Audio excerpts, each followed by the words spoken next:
seja muito bem-vindo ao nosso podcast Viva Mais. Hoje voltando aí depois de uns 3 meses quase, a gente pegou um recesso aí. A gente teve um problema também com o nosso estúdio, mas tudo já resolvido, graças a Deus. Né? Esse ano é um ano aí de muitas conquistas que a gente vai conseguir com o nosso podcast. A gente tem muitos projetos aí. Vocês acompanhem a gente, possa estar aproximando mais, a gente ter cada dia mais pessoas ouvindo a gente, para a gente conseguir espalhar cada dia mais a palavra de Deus, né? Hoje a gente está aqui com o pastor Jeconias, nosso convidado aí. Tem um tempo que a gente tenta fazer, hein, pastor? A gente vai, puxa, aí hoje deu certo. A vida do homem deu certo. Cheia. Que bom, deu certo. Deu certo. Isso aí, gostar de mudança, né? É isso aí, você vê que deu certo só no Não, dia de ir embora, né? 45 do tempo. Foi no acréscimo ainda, foi semana passada, né? Agora voltou para arrumar as coisas, deu certo. Verdade. Amém. Estamos felizes. Obrigado pelo convite, amigos. Amém. Vamos começar fazendo uma oração? Vamos orar. Vamos lá. O senhor pode fazer a oração para gente?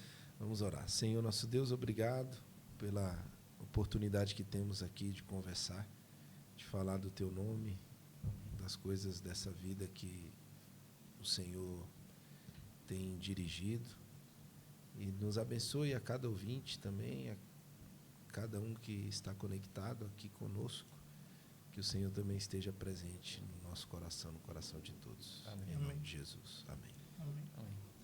Então, a gente gosta de começar nossos bate-papos aqui sabendo da história do entrevistado, e do nosso convidado. E aí a gente quer saber aí sobre a vida do Jeconias desde quando nasceu, quando era menininho até o dia de hoje, né? Onde nasceu, onde foi criado, o que fez da vida, o que não fez. Bom, Muita coisa. Bom, primeiro, parabéns, viu, cara? Tava vendo aqui o estúdio aqui. Pressão. Parabéns mesmo, né? Vocês têm uma ferramenta muito organizada, muito preparada. Que bom que o Viva Mais agora é podcast, né?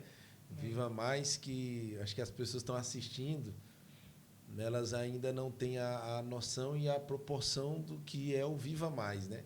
O Viva Mais que começou mudando a vida de pessoas nas práticas aqui de esporte, de interação da cidadania na comunidade aqui dentro da igreja, na estrutura da igreja, hoje pode alcançar o mundo por meio desse podcast. Então, parabéns pela iniciativa de vocês, dos Jovens Adventistas aqui de Porto Nacional, da Igreja Central, né? A Deusnia, uma mentora do Evangelho, né? Uma pessoa usada por Deus. Parabéns mesmo, e é uma honra, na verdade, para mim, fazer parte aqui desse momento com vocês, né? A agenda é difícil, mas é porque a gente é ocupado, né? Mas é um privilégio receber esse convite. Então, muito obrigado, e a todos que estão aí com a gente, conectados, né? Aqui, a galera tá vendo aqui? Então, você também já siga logo aí, Viva Mais, né? Nas redes sociais, no podcast. Já fica ligado, já sai, para de viver, picar fumando, né? Como a gente... Mas, enfim, indo para a pergunta, assim, resumindo, eu sou baiano, nasci em Ipiaú, interior do sul da Bahia, extremo sul da Bahia, na verdade, pertinho ali de Ilhéus, da praia, do acarajé, da muqueca, do robalo melhor do mundo, né? Da pescada amarela, da pescada branca, né? Enfim, nasci por essas terras na Bahia, fiquei até os 4 anos de idade. O senhor tem um sotaque lá, o senhor acha que tem? Não. Não Tem, às vezes. Às vezes. Mas o senhor tem parente lá ainda, visita? Tem, né? Todo mundo é de lá, cara. Na verdade, todo mundo é de lá. Bahia ou Vitória? Não, aí é Bahia, né, amigo? Vitória é a de Cristo. Não. Enfim, e aí eu fui criado no Distrito Federal. Meus pais foram para Brasília, Distrito Federal, quando eu tinha 4 anos. Eu recebi o nome do meu avô. Então, na nossa família, somos 3 Jeconias, né? Jeconias, o chefe, né? O Jeconias Júnior, que é o meu tio, e eu recebi o nome do meu avô em homenagem a ele. É uma honra carregar esse nome. E me chamo Jeconias Neto, né? Então, a gente é baiano, sangue baiano. Nascemos ali e depois, com 4 anos de idade, fomos para o Distrito Federal. O senhor e a família toda? Pai e mãe. Pai e mãe. Meu irmão já nasceu já no DF, né? Creio que um ano depois, nossa chegada ali. Era o início de Brasília, esse tempo, ou não? É o início, cara. É faroeste caboclo. Igual, Na capital. era bem... O Distrito Federal é diferente de Brasília, né? Brasília, que o povo vê pela televisão, aquela Brasília do eixo monumental, da Praça dos Três Poderes, né? Da Asa Sul, da Asa Norte. É muito bonito, organizado. Só que ali é uma realidade totalmente diferente do Distrito Federal, como um todo. Para você ter noção, no ano de 2021, eu vim para cá, para o Tocantins 2023, que em 2021 a própria Novo Tempo fez uma matéria no programa Retratos, da ADRA, e aí mostrou o nosso trabalho lá na direção da ADRA, mostrou os projetos sociais e fizeram um levantamento, uma pesquisa, está até mostrando nosso centro de juventude, uma pesquisa de que a maior per capita financeira do Brasil estava em Brasília, mas a menor também. Então, no Distrito Federal, você tem uma realidade de riqueza extrema e de pobreza extrema, né? Até o ano passado, a maior favela da América Latina era o Sol Nascente, no Distrito Federal, que é a expansão da Ceilândia. Entendeu? Parece até que é escondido isso, porque a famosa favela é do Rio de Janeiro. É claro. E também ninguém quer fazer uma propaganda ruim da sua capital. Entendeu, cara? Mas em número de pessoas, nós estamos favela morro ou favela no conceito que a gente entende de barricadas. Aquilo ali é só Rio de Janeiro também. Não existe nada no Brasil comparado ao Rio de Janeiro. Entendeu? Diante das estruturas. Mas de precariedade, falta de asfalto, falta de saneamento básico. O termo favela, cara, você não vai nem acreditar. Se você quiser dar uma gugada aí, ó, o termo favela, ele nasceu no dia 4 de novembro. E também é o dia do meu aniversário. Entendeu? Enfim, é uma coisa que não dá. É 4 de novembro, entendeu? Cara, é uma coisa assim, enfim. Nós somos todos para Brasília, né? Minha mãe, meu pai, acho que minha mãe estava grávida, porque a diferença minha e do meu irmão é de 3 anos e alguma coisa. Eu cheguei com 4 anos, ele nasceu lá no Distrito Federal, né? Enfim. Teve uma infância um pouco complicada, né, pastor? Boa. Infância boa. A verdade é que minha infância foi muito boa. Foi boa a cara. infância? A minha infância não foi ruim, não. Depende do ponto de vista. Entendeu? Se você falar assim, a tua infância era igual do... Na época lá tinha um filme um filme famoso, né? De Deus. Não. Um filme mais antigo. Isso foi um filme novo ainda, diante do que eu vou falar aqui. Esqueceram de Mim. O filme mostra lá o Riquinho. Aí tinha um outro também, Riquinho. O nome do filme Riquinho. Não, se você for olhar uma infância nessa perspectiva, é bem longe, entendeu? Bem longe. Mas foi uma infância boa, porque eu tive bons pais, tenho bons pais, uma mãe de fé e um pai que me deu bons exemplos. Assim, no meio à pobreza e as grandes dificuldades, que realmente, quando você fala complicado, eu concordo. Mas o meu pai é um sinônimo do trabalho, a minha mãe também, cara. Então, assim, meus pais, como os pais de 90% dos favelados do Brasil, só ensinam coisas boas para os seus filhos. Entendeu? Então, foi uma infância regida pela fé, né? Até porque o pobre que ele tem é fé, né? De bons exemplos do meu pai, da minha mãe, sobretudo da minha mãe, que passou, obviamente, mais tempo com a gente.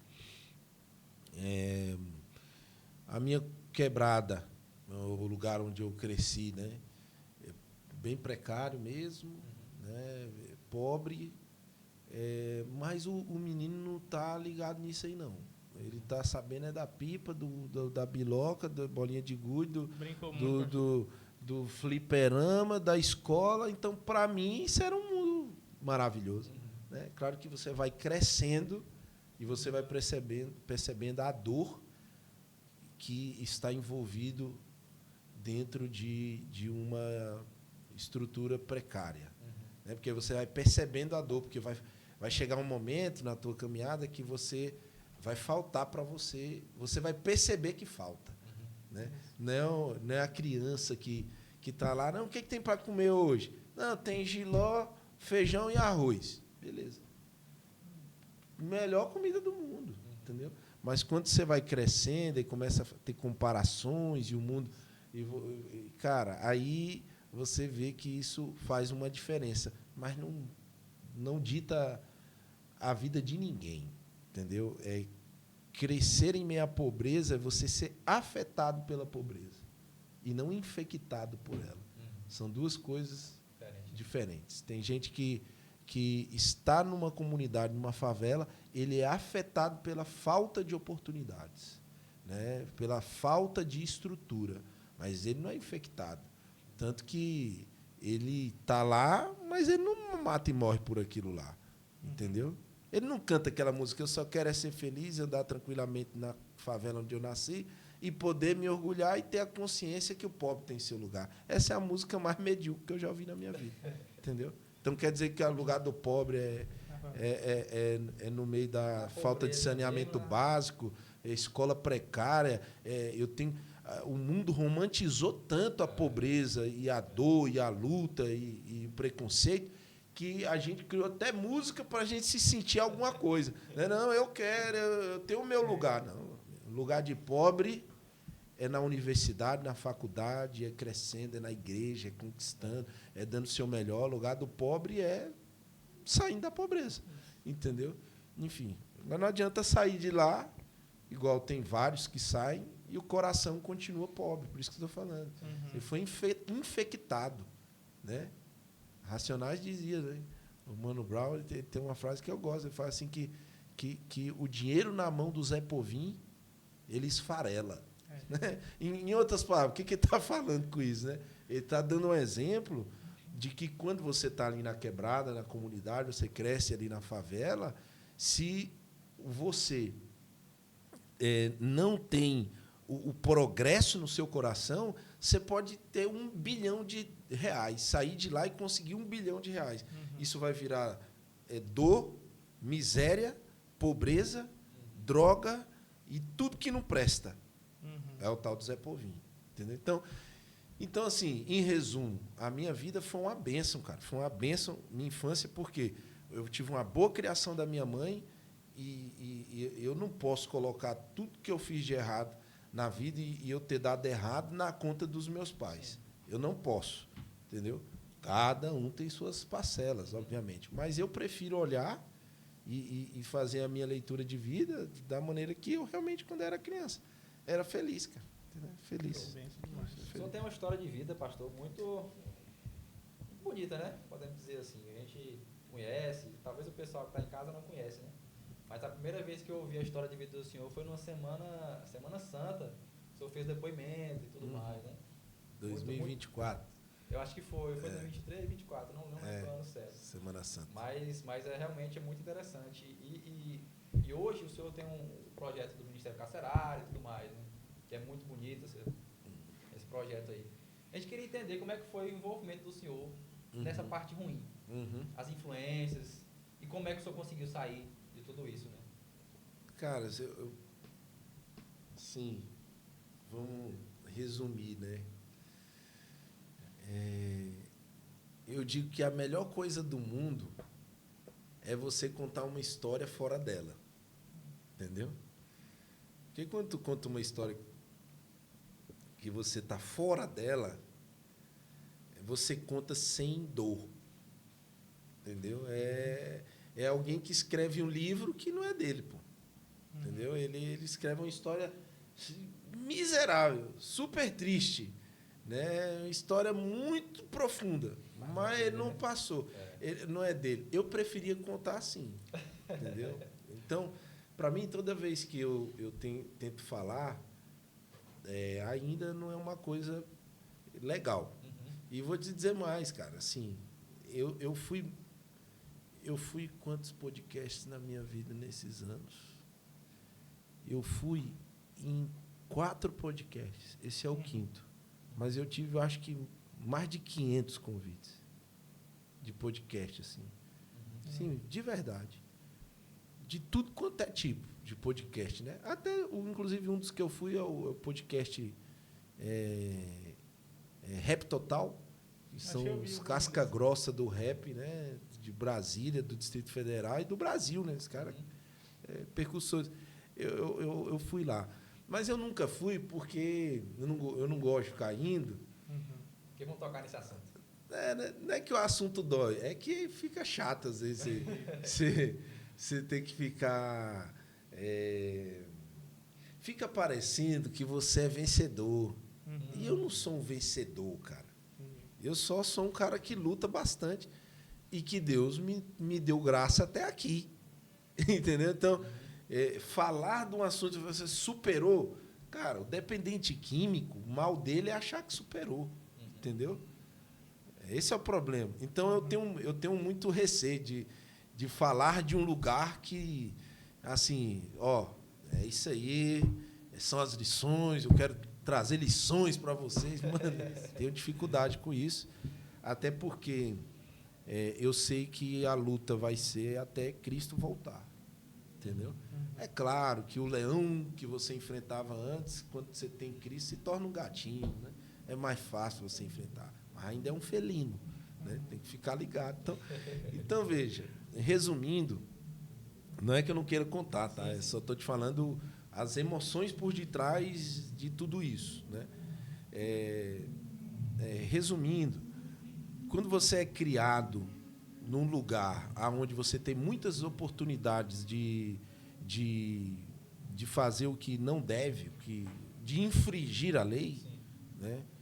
Isso se torna até um motivo de propósito e crescimento. Entendeu? Hoje, no Brasil, você só pode olhar aí. Cara. O cara que é sincero com você, você pergunta, cara, você entrou num crime por quê? Entrei num crime porque não tinha dinheiro, minha família era pobre. Meu Deus do céu, uma mentira isso aí. Entendeu? Por quê? Porque 90% da favela tem as mesmas dificuldades, mas não é todo mundo que vira bandido. A verdade é um percentual muito pequeno dentro de uma comunidade, dentro de uma cidade com falta de estrutura. Uns chamam de favela, outros chamam de quebrada, outros chamam de cidade, outros chamam de assentamento, não importa onde. Mas, assim, as características de falta de oportunidade. Não é isso que determina. Não é isso que determina que você vai dar certo ou errado.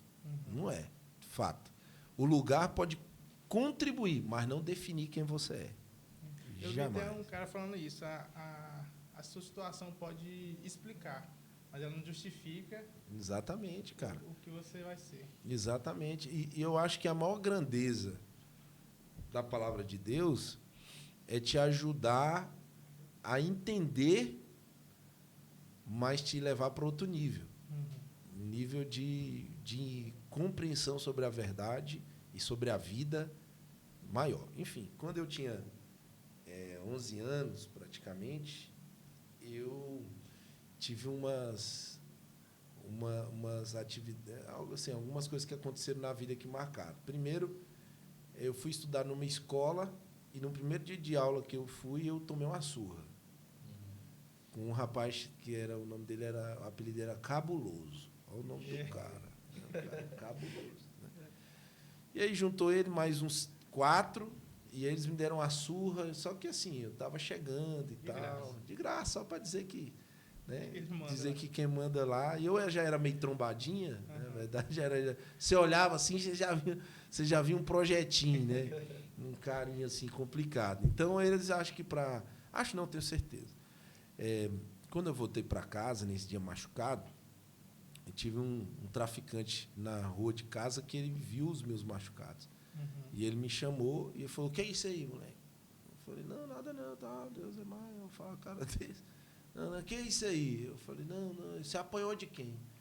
E aí eu disse para ele o que tinha acontecido. Ele falou, como é que você sai aqui do Areal para apanhar lá em Taguatinga? Você é da quebrada aqui e tal. Aí o cara me deu um banho de conceito, de orgulho sobre o lugar onde eu era. A primeira vez que eu ouvi alguém se orgulhando de ser lá do Areal.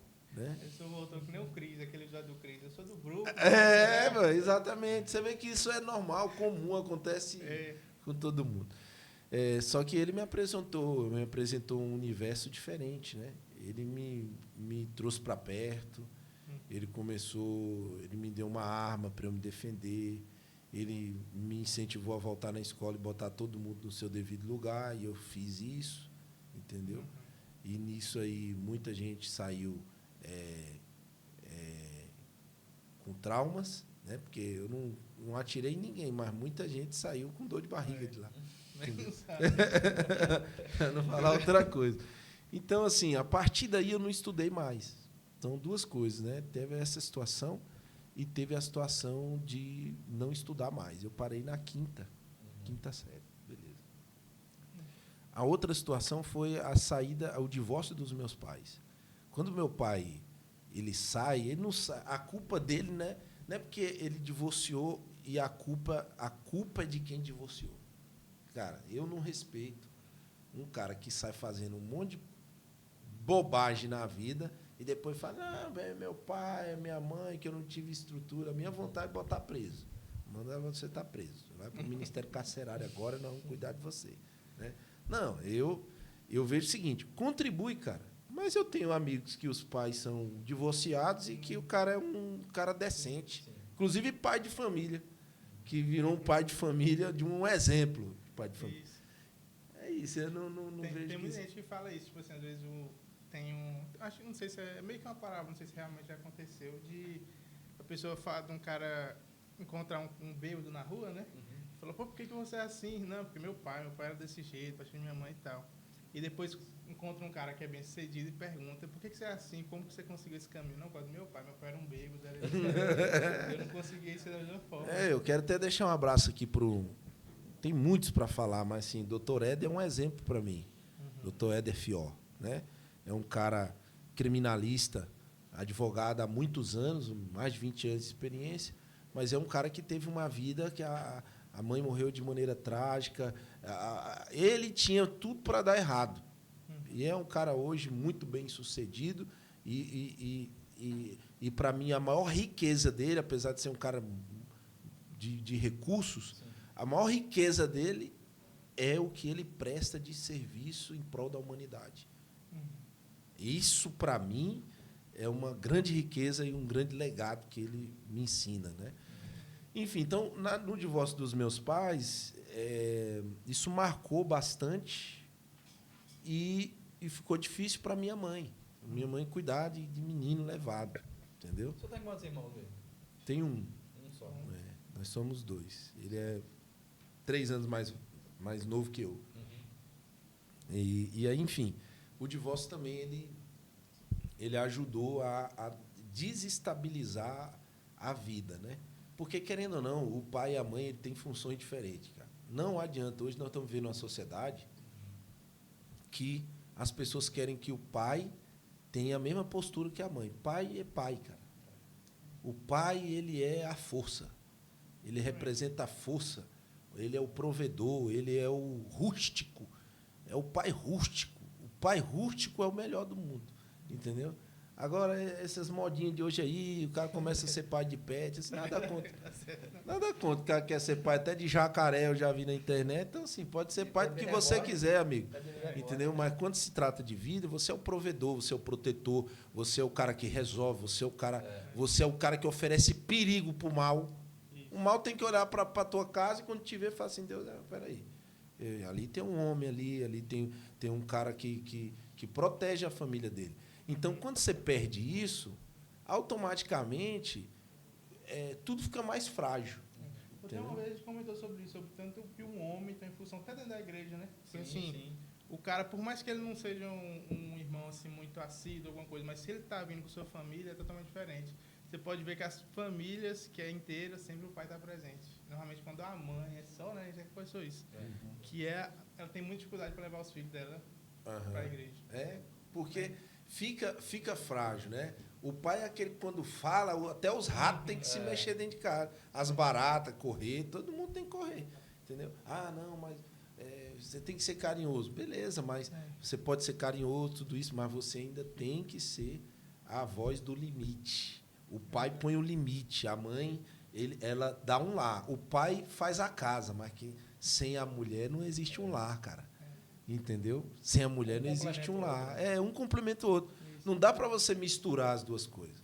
E quando um sai, sobrecarrega o outro. Sobrecarrega. Então, minha mãe foi mãe e pai durante um bom período, né?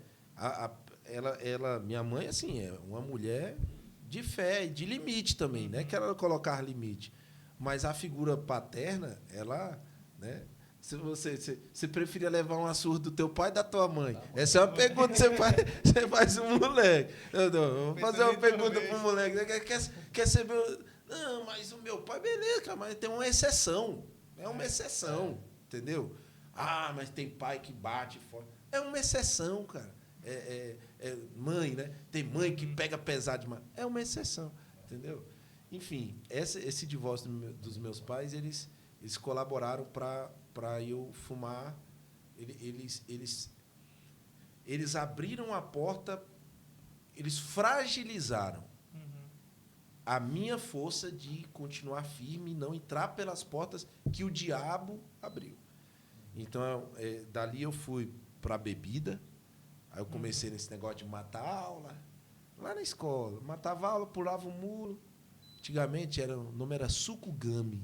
Vocês não vão saber o que é isso. Mas quem está assistindo aí e já beirando os 40, e que foi criado em cidade grande, Sukugami era um kisuke, mas mais aquela cachaça de corote, que é a pitulinha, né? Já a pitulinha. Enfim, você misturava isso, aí você pegava o refrigerante, misturava com pinga, né? Então, enfim, começou com essas brincadeiras aí. E aí virou sério, daí foi pro cigarro, pra maconha, pra cocaína, e aí desistência da escola, problemas de relacionamento com as pessoas, ódio. O ódio movimentou minha vida durante muito tempo. O ódio. E eu não... Hoje, assim, eu tenho dificuldade. A pessoa faz o mal para mim, e beleza. Eu não gosto, como qualquer outra pessoa. Posso sentir raiva, mas ela dura pouco. Entendeu? A raiva dura muito pouco. Eu não sou um cara... Cara, eu estava analisando isso ontem. Estava pensando isso ontem. Eu falei, rapaz, você vê, né? Eu não sinto raiva de ninguém, cara. Eu não tenho mais raiva, eu não tenho ódio, entendeu? Eu fico chateado, entendeu? Com as injustiças, muitas vezes. Eu fico chateado, muitas vezes, com a situação do meu país, entendeu? Eu fico chateado com uma outra perseguição, alguém que não gosta de você, quer te prejudicar. Mas, assim, se a pessoa fizer uma cena, assim, um tchau para mim, eu esqueço tudo que ela... Né? Enfim, mas nessa época, não. Nessa época, o ódio era o que nutria muitas decisões que eu tomei na minha adolescência e na minha juventude. O senhor com a experiência que o senhor tem, né? O senhor também conviveu com muitas pessoas que tiveram o mesmo caminho do senhor. Na visão do senhor, o que leva um jovem a...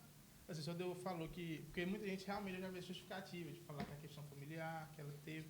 Mas na visão do senhor, o que o senhor vê que faz levar um jovem a ir para uma vida do crime, a ter essas O número 1 é senso de pertencimento. Número 1. Não é dinheiro. Porque você quase não tem no crime. Pois é, isso Entendeu? que eu ouvi uma vez um cara falando sobre isso. Porque o cara vai, rouba para roubar um celular, um trem, pega uns 100, 200 reais. E às vezes o cara trabalhando e tira muito. Não, o Observatório de Favelas do Rio de Janeiro, em 2000, uma das reuniões como embaixador da ONU, que eu participei na ONU com o Observatório de Favelas, no Rio de Janeiro, 2020 ou 2019. Eles apresentaram o percentual financeiro, na verdade, o salário de cada função no crime ali. Você tinha o moleque que estava ganhando ali, no máximo, R$3.000 no Morro do Rio de Janeiro, entendeu? Por um risco daquele ali. E aí o cara vai vender água num semáforo, o cara tira isso, entendeu? Então, sempre foi mais fácil ser trabalhador do que ser criminoso. Essa é a verdade, entendeu? Agora, o senso de pertencimento é a maior ferramenta do mal, como também é a melhor e maior ferramenta do bem. Na verdade, foi criado por Deus. O diabo deturpou o senso de pertencimento. O senso de pertencer a algo. Você fazer parte, né? Quando a Bíblia ela apresenta que nós somos filhos adotivos, Paulo vai trazer isso na Epístola dos Romanos, ele vai trazer que a ideia de que nós somos adotados pelo sangue de Cristo, né? Ele está tentando resgatar aquela ideia de que nós somos feitos à imagem e semelhança de Deus. Deus nos criou para sermos parte dele, semelhança, cara. Imagem e semelhança de Deus. O maior senso de pertencimento da história do universo é você ser criado à imagem e semelhança do teu Criador. Então, quem inventou facção, quem inventou grupos, não foi o Satanás, não foi o inimigo de Deus. Quem inventou o senso de pertencimento, e ele como a maior ferramenta de comunhão, transformação e de acompanhamento, de nutrição da vida do ser humano, foi Deus. Foi Deus. Na criação, sendo nós a sua imagem e semelhança, e na redenção, Cristo se fazendo imagem e semelhança nossa, mais uma vez, morando com a gente, vivendo nesse mundo, caminhando nesse mundo, comendo com pecadores, fazendo parte da vida de pessoas. O maior senso de pertencimento da história é no Éden e é na cruz. E é no ministério de Cristo. Agora, o crime sabe fazer isso muito bem. O crime sabe fazer isso bem. Ele pode até não acolher como deveria, porque tem muita farsa também. Mas, assim, te convencer que você é importante, que você faz parte de algo maior do que você, e que as tuas feiuras, né? O MV diz, feio esperto com a cara de mal, né? A sociedade me criou, mas um marginal. Eu tenho uma 9, um HK, COD na veia, pronto para atirar. Soldado do morro. Esse estereótipo feio, esperto com a cara de mal. Isso aí é utilizado hoje de maneira vexatória das pessoas, cara. Não, cara, você é a cara da favela, você é favelado. O que o crime fez? Você, isso que você é top para nós. O feio, esperto com a cara de mal é um soldado do morro. Entendeu? Então, é totalmente eficaz o que o crime faz do ponto de vista do senso de pertencimento. Entendeu? Então, o que leva o jovem, adolescente, né, na sua grande maioria, a ir para uma vida como essa? Cara, eu me lembro que um traficante chegou para mim e falou assim, você é moleque doido, sujeito homem. Pô, tinha 11 anos. Como assim que eu sou moleque doido, sujeito homem? Porque na escola é só advertência e suspensão. Sou moleque levado. Em casa, tu não é ouvido por ninguém. As decisões que são tomadas, e também eu não acredito que tem que ser ouvido também muito, não. Entendeu? Quem sabe é o adulto, o caminho que vai. Entendeu? Pode ser compartilhada, mas a decisão é de quem sabe mais, de quem já viveu mais. Enfim, em casa você não tem espaço, você não é ouvido. Na tua comunidade, tu é um Zé Ninguém, porque tu não tem nada, porque tu vale o que tem nesse mundo. Para o mundo, então, é que você é invisível, porque você é só mais um Silvia que a estrela não brilha. Né? Então veja, mas no crime você é moleque doido, sujeito homem. Então, você ouvir isso, quando eu vi isso pela primeira vez, eu pensei, o mundo eu sou menino, mas aqui eu sou sujeito homem. Não, então, cara, é muito poderoso. Sim. Então, em primeiro lugar, é o senso de pertencimento. Você fazer parte, te dá uma bandeira, te dá um apelido, te dá uma quebrada para tu falar que é tu, para tu proteger, que você é de lá, que eu só quero é ser feliz, aqui não importa o mundo. Que eu, como o cara, que legal, assim, o Hungria, né? Não incentivo ninguém a ouvir rap, ao contrário, né? Tem que ouvir em hino da igreja. Mas, assim, cara, Hungria, ele tem uma música que ele traduz isso aí. Ele fala assim, eu não troco a minha Ceilândia por 2 Paris.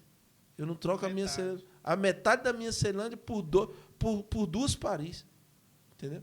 Então, bom, eu fui a Paris, cara. Eu fui a Paris e eu conheço a Ceilândia com uma palma da minha mão. Para o cara falar que não troca a Ceilândia por Paris, de 2 uma, meu amigo. Ou ele ama aquele lugar, ele faz parte daquilo, ele foi convencido que aquilo é poderoso, ou ele não conhece Paris, entendeu? Não tem condição. Né? Então, assim, eu sou desse aí. Eu também prefiro o Areal. Ah, é? Eu prefiro. Eu moraria minha vida no Areal, onde eu fui criado, mas não moraria minha vida em Paris, cara. Não moraria. Eu entendo isso. Mas é que você é de lá, cara. Você pertence. Né? Isso fez muita diferença na minha vida aqui no Tocantins, cara. Muito mesmo. Porque eu me senti parte desse lugar aqui. Entendeu? Eu me senti parte da igreja aqui, das pessoas, da juventude, dos lugares. Né? Em 2023, eu acho que 2024, eu fui umas 15 vezes ao extremo norte desse campo, ao Bico do Papagaio, né? Sítio Novo, Augustinópolis, Araguatins, né? Itaguatins, Axixá, né? Tocantinópolis, né? Eu vou dizer para você, cara, eu me senti em casa, entendeu? Então, assim, se você fala para mim hoje, com todo o respeito que eu tenho à minha igreja em Brasília, né? A minha igreja em Brasília, e todo o respeito que eu tenho às oportunidades e aos sonhos que vivi ali, que foram coisas grandiosas, assim, né? De batizar grandes amigos do passado e tudo. Eu vivi emoções muito grandes em Brasília, mas os meus melhores anos de ministério foram no Tocantins, entendeu? Nesses quase 10 anos de ministério, aqui eu vivi os melhores anos da minha vida, assim, no ministério, entendeu? Então, a ideia de sentir parte. Esse cara fala assim, cara, mas você serviu em Brasília, cara, capital, você era departamental lá, aí como que é pertencimento, cara? Pertencimento. Lá eu fazia parte, mas aqui, né, quando eu pegava a estrada, meu irmão, eu parava lá naqueles... Lá, quando você pega ali aquela... Os caras não têm as manhas também. A verdade é essa. Eu ia para o Bico aqui, para o extremo norte. Aí eu pegava ali Araguaína, ia subindo. Depois que eu passava Vanderlândia, ao invés de entrar em Vanderlândia, à esquerda ir para Angico, eu ia por Palmeirópolis. Pegava lá para pegar a Transamazônica. E quando você termina a Transamazônica, eu botava uns 200 e poucos quilômetros que o carro dava, porque é uma pista muito vazia, muito linda, né? Eu fazia uns testes, né? Não recomenda. Né? Os meus anjos são os anjos mais especiais. Enfim, quando você acaba ali, você entra numa cidadezinha que está cheia de quilombola e de gente ali que trabalha numas barraquinhas. E ali tem aquela banana luxo. Ali tinha uma panelada de responsa. Rapaz, um chambari Top. Aí toda vez que eu saía, eu saía para passar no almoço aí. Entendeu? Para passar.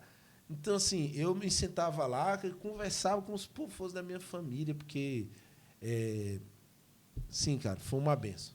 Entende? Então, eu entendo quando o cara fala, eu não troco por 2 Miami ou Paris a metade da minha Ceilândia. Né? Eu entendo o que ele está falando isso. Né? O triste é quando eu vejo o tocantinense que não ama o lugar que ele faz parte. Há um caba desse aí, eu falo, ele não entendeu ainda a beleza aonde ele vive. Né? Todo lugar tem suas dificuldades. Uma cidade grande é extremamente perigoso, cara. Entendeu? Você não pode parar no semáforo e ficar olhando os rios dentro do teu carro, não. Entendeu? Aqui foi eu me acostumar, tá lá em Palmas ali, cara, tranquilo. Aquele negócio tranquilo, cara. Pois eu fiquei assustado com isso, o pessoal me falando disso. Tipo assim, porque a gente sai na praça do... Como é que é o nome da praça? Não, a grande, de Palmas. Girassóis. Tipo assim, você sai, mexe maior lá. praça da América Latina, né? Tem um blogueiro, uma coisa assim, eles filmam e eles ficam vendo as araras, passando. Eles falam que não tem isso na cidade que eles moram, né? Você sair filmando as coisas, tirando foto. Não, cara, aqui eu fui nos Xerentes, na Ilha do Bananal, várias vezes. Fui batizado pelos índios, entendeu? Ganhei um nome novo. Como é que é o nome indígena lá do senhor? Eu sou Damison Quenquá. Olha o nome, cara, que me deram. Só nome feio me deram na vida. Não, mas assim, brincadeira à parte. A tradução é aquele que prepara o caminho, né? Então, na cabeça ali dos meus colegas ali, meus amigos xerentes ali, eu sou do clã Cuzã agora, né? Agora eu sou do clã Cuzã. Se eu der um telefonema aqui, meu irmão, começa a bagaceira, tá? Hoje eu tenho força. Xerente, o senhor foi? O senhor foi aquela da Tora de Paulo? Não fui não cheguei ainda não. Mas não entrei nessa onda aí, não. Os irmãos lá são fortes, viu? Os irmãos lá. Enfim, cara, o que leva um jovem a se perder nisso, em primeiro lugar, sem esse pertencimento. Segundo, é a pressão do grupo. A pressão do grupo. Por isso que é importante você saber em qual grupo você está. E por isso que é importante você estar num grupo decente. Quando a gente fala de comunidade jovem, eu não estou falando de um slogan, um PG jovem, né? Não estou falando de um slogan. É que é o melhor ambiente para você se desenvolver como filho de Deus. É o melhor ambiente, entendeu? Isso não te salva. Quem salva é o sangue de Cristo, entendeu?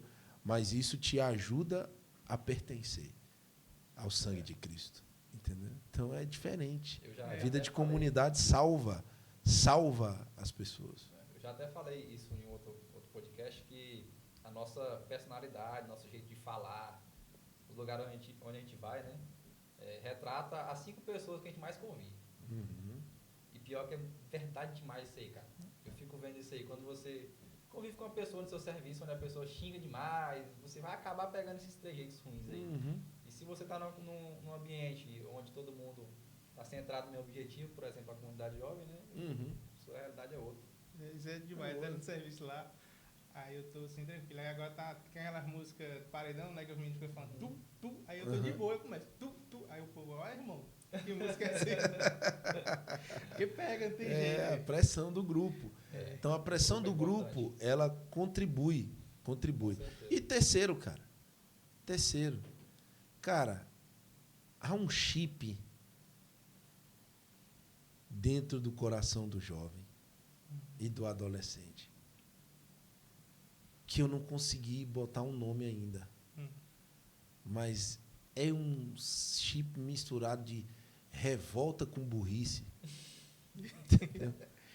Cara, a real... Acho que a gente pode colocar como imaturidade isso aí. Não é imaturidade não, cara. Não é só imaturidade, entendeu? Por isso que eu não enchei o nome ainda. Não é só imaturidade, porque tem gente de 42 anos imaturo, entendeu?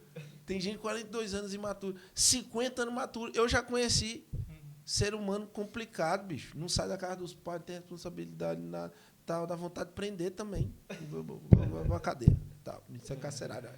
O Ministério Jovem não deu conta, não deu conta, o Ministério Carcerário. Enfim, esse chip eu ainda vou achar, mas eu sei que tem a ver não só com eu usei o termo aqui de falta de inteligência, né? Burrice e qual foi o outro que eu falei? Não vou lembrar também. Revolta e falta de inteligência, mas também é vontade. É uma vontade, cara, estranha. É uma vontade estranha de ser percebido. Entendeu? É uma vontade de fazer parte de algo e ser importante em algo. O mal aproveita isso muito bem. O bem, ainda, minha meia-culpa, nós ainda não aprendemos ainda a lidar bem com essa vontade. Porque, para você lidar bem com ela, você precisa de uma coisa só: confiança. E, para você dar confiança, você tem que entender que erros serão cometidos nesse caminho. Então, como ninguém quer errar, ou como as pessoas estão mais preocupadas com a sua reputação e com a reputação dos seus projetos e das suas coisas, a preocupação maior é com a sua própria vida. É por isso que eu não dou a confiança necessária para a juventude. Por quê? Porque ela vai errar. Eu estou preparado para assumir os erros de uma juventude que está tentando acertar? Não. Não estou preparado. Como arauto do bem, o arauto do rei, eu não estou preparado. Hoje, eu não estou preparado. Eu digo para você. E eu digo, estou falando de nós, igreja, mundo cristão. Nós não estamos preparados para dar essa confiança. O mal está. Porque, se der errado, é propósito do mal. Entendeu? Então, ele dá confiança não para que o bem vença, não para que a pessoa seja melhor, para que ela se desenvolva, para que ela seja um cidadão, um pai, um filho melhor, um membro da igreja melhor. Não, a confiança do mal é dada para que você realmente não faça o que é certo. Mas a confiança é o que convence as pessoas de aderirem ideias, aderirem projetos, propósitos. A confiança gera confiança, meu amigo. Gera confiança. Então, se eu trato um jovem de um jeito sempre na base da desconfiança, você pode ter certeza disso. Eu posso até ganhar o seu favor, mas nunca o seu coração. Eu posso ganhar a sua obediência porque ele é acostumado tradicionalmente a vir. Se ele sair dali, ele tem um pai que vai dar uma surra, vai pegar ele, vai, entendeu? E vai colocar ele no caminho. Mas eu não tenho o coração dele. Então, o que faz um jovem ir para o mundo do crime? Senso de pertencimento, família desestruturada, confiança do mal nele e, por último, a força do grupo. É isso, cara. Ah, pastor, mas tem gente que tem a má índole. Cara, ninguém nasce matando, não, cara. Ninguém nasce infrator, ninguém nasce criminoso. As pessoas aprendem isso. As mesmas índoles e forças que você tem para fazer o que essa índole não é para o mal. Ela é uma coragem exacerbada, entendeu? Que o mal aproveita, que a mídia fez você aderir a loucuras, entendeu? Então, assim, ninguém nasce infrator, cara. Nenhum jovem nasce adorador de Baal. Nenhum jovem. Entendeu?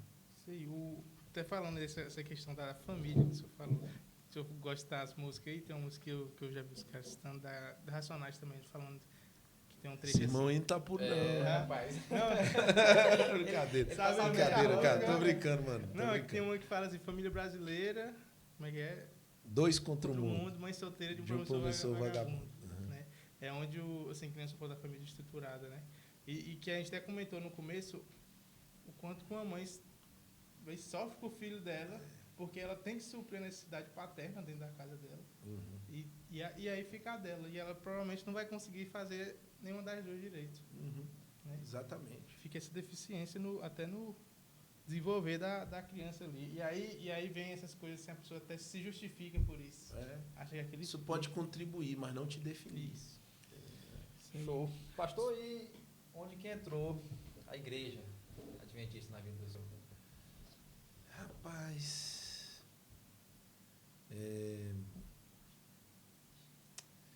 cara, assim, uma das coisas que eu tenho certeza é que Deus, ele está em todos os lugares. Deus, primeira coisa, Deus está em todos os lugares. Ah, que isso, pastor, que o senhor está falando? Meu irmão, aonde tem gente, Deus está. Porque Ele quer salvar. Ele está na cadeia, Ele está num prostíbulo, Deus está numa igreja, Deus está num campo, Deus está tentando salvar o tempo todo, por meio do seu Espírito Santo. O filho pródigo foi isso. Ninguém foi lá pregar. Caindo em si, lembrou do seu. Isso aí é a obra do Espírito no coração. Porque ele não era inteligente o suficiente para falar assim, eu vou voltar para casa. Ele não era inteligente, ele foi burro o suficiente para sair. Ele não tinha inteligência para voltar. Ali é a obra do Espírito Santo, cara. A obra do Espírito Santo no coração. Então, assim, Deus nunca me abandonou. Nunca. Eu nunca senti o abandono de Deus. Eu já senti a presença do mal na minha vida. Latente, forte. Mas eu nunca senti o abandono dele, nem por isso. Entendeu? E eu sei que isso é comum a todos. Até os macumbeiros que fazem pacto com Satanás, que eu conheci no crime. Careca, eu tenho guia até, tá, mas aí, na hora que a coisa apertava, amigo, o negócio dele era com Deus. Entendeu? O cara pode falar para mim, você está aí acusando as religiões. Não estou falando nada de religião, estou falando do que eu vi. Eu estou falando do que eu vi, da prática que eu vi. O cara lá, não, meu irmão, que eu tenho um corpo fechado aqui, que tal, eu não vou falar aqui nomes dos orixás dele e tal, em respeito aos meus amigos. Agora, assim, eu lembro que quando o bagulho ficava louco, entendeu? Aí o cara, em nome de Jesus, e tal, e aí então, ele se apegava a tudo que podia salvar ele, né? Que der certo. Então, assim, a verdade é que Deus nunca me abandonou, cara. Deus sempre foi Deus na minha vida. Sempre, cara. Isso não me tornou uma pessoa boa, né? Falar assim, então você estava no crime, você era um cara bonzinho no crime. Não tem nada a ver com isso. Eu só estou falando que hoje eu olho para trás e eu vejo a mão de Deus em tudo. Em todos os momentos. Momentos de overdose, entendeu? Que era para ter morrido. Momentos de embates, de bandidagem, prisões, troca de tiro, problemas com... cara, loucura, muita droga, entendeu? E hoje eu olho para trás e eu vejo que Deus, ele sempre esteve presente em tudo, cara. Eu tenho uma dívida com Deus eterna. Eterna, sabe? Eu não... Quando você falou assim, aonde entra a igreja adventista? Cara, ela entra nos momentos mais especiais da minha vida, entendeu? Mas Deus, a igreja não esteve sempre. Mas Deus esteve. Né? E nem por isso eu sou o cara que olha para a igreja hoje e fala assim, tem irmão que preconceito, que isso. Não, cara, ao contrário, né? Eu também, se eu falo para você, o cara vem na nossa igreja e o cara tá lá, cara, com um revólver na cintura, com um bigodinho de ladrão de bicicleta, com um boné na cabeça, todo o estereótipo do cara. O cara é criminoso, você conhece ele, tal, louvado seja Deus que ele está lá, mas peraí, calma aí, irmão. Você está aqui por quê? A gente quer saber também. Ficar de olho. A gente quer saber também. A gente não é bagunçado. Assim, eu falo para os caras quando eu prego. Eu falo, meu irmão, você está na igreja, estão me olhando. Tem que olhar mesmo, você é ladrão, pô. Você é bandido, você quer que te olhe como? Você é bandido, pô. Você não se orgulha de dizer, eu sou bandido. Então sustenta agora a tua bronca. Você não é o bandido? Aí, beleza, aí você quer ir para a igreja, todo mundo tem que te chamar automático. Você tá doido? Os caras mataram Paulo, meu irmão. Os caras mataram Paulo, cara. Os irmãos da igreja. Entendeu? No Novo Testamento. Se Paulo não era botado num cesto e retirado por um grupo que não queria ver a morte dele. É Jesus, entende? mataram, né? Jesus, cara, foi perseguido. Então, assim, eu não olho para a igreja como assim, rapaz, a igreja ela tinha que fazer mais. Não, cara, a igreja fez tudo que ela pôde, muito mais por mim. Inclusive, me dando uma credencial de pastor. Você está doido? Isso é uma confiança muito grande, cara. Isso é uma coisa que a igreja adventista, para mim, é uma igreja muito séria, cara. A igreja verdadeira, remanescente, mas não é só isso. Isso já é tudo, mas é muito séria, cara. É uma igreja muito séria. Eu não me sinto digno, e muito menos à altura.